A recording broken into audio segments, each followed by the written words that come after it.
Di dunia ini Bapak Ibu sekalian pernah ada 4 raja yang menguasai dunia. Ya, sebesar-besarnya negara belum tentu menguasai dunia saat ini. Tapi dahulu ada 4 raja yang pernah menguasai dunia. 2 yaitu dari orang kafir dan 2 lagi dari orang muslim. 2 dari orang kafir, yang pertama yaitu Namrud. Namrud musuhnya Nabi Ibrahim alaihissalatu wassalam. Sehebat-hebatnya Namrud menguasai dunia, ternyata dia mati hanya melalui seekor nyamuk. Kemudian yang kedua yaitu Bukhtansir.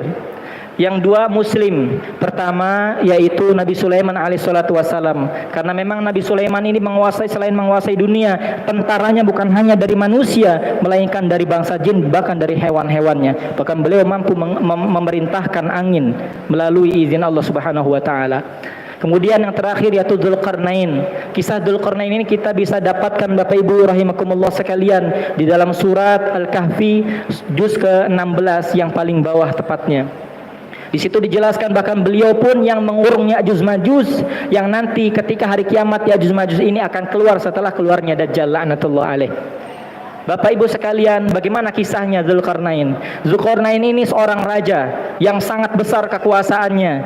Dia pernah berjalan dengan para prajuritnya, meminta prajuritnya, wahai prajuritku, nanti malam kita akan melewati lembah, maka bawalah karung sebanyak-banyaknya dan ambil sesuatu dari dalam lembah itu sebanyak-banyaknya, karena kita akan melanjutkan perjalanan kita sampai matahari terbit. Dan ketika matahari sudah terbit, kita sudah meninggalkan jauh lembah itu. Bawalah sebanyak-banyaknya isinya. Ada 3 kelompok dari prajuritnya ini. Kelompok yang pertama, mereka membawa isi dari lembah itu, dimasukkan ke karungnya sebanyak-banyaknya. Ada yang 2 karung, ada yang 3 karung, sebanyak-banyaknya. Yang kedua, ala kadarnya. Yang penting mengikuti perintah rajanya, pimpinannya. Sudah, saya bawa saja, karena berat juga.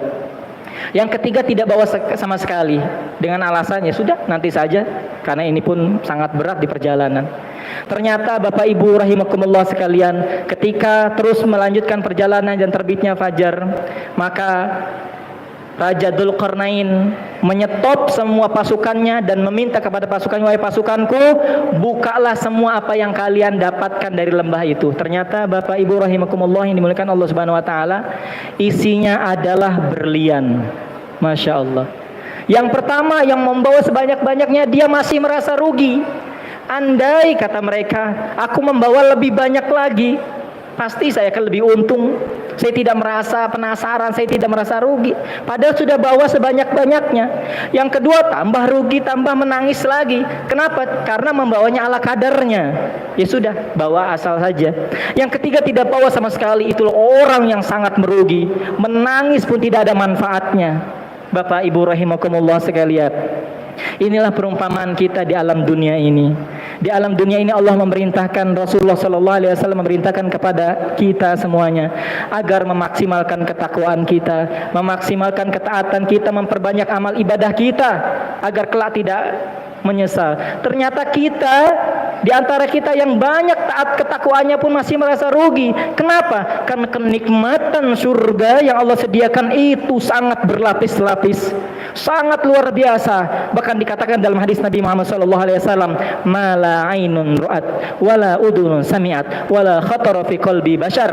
Tidak pernah terdengar oleh telinga, dipandang oleh mata, bahkan terlintas di dalam hati pun tidak. Kenapa? Karena kenikmatannya sangat luar biasa. Ketika seseorang berada di tingkat pertama, masih ada tingkat kedua, ketiga, dan selanjutnya. Ayyuhal hadirun rahimakumullah. Dan yang kedua, ketiga tentu sangat merugi. Oleh karena itu kita senantiasa meningkatkan ketakwaan kita. Ramadan kita ini menjadi ajang kita untuk memperbaiki diri kita, mengupgrade kemampuan kita, dan insyaallah Allah masukkan kita kepada orang-orang yang bertakwa. Amin amin rabbal alamin.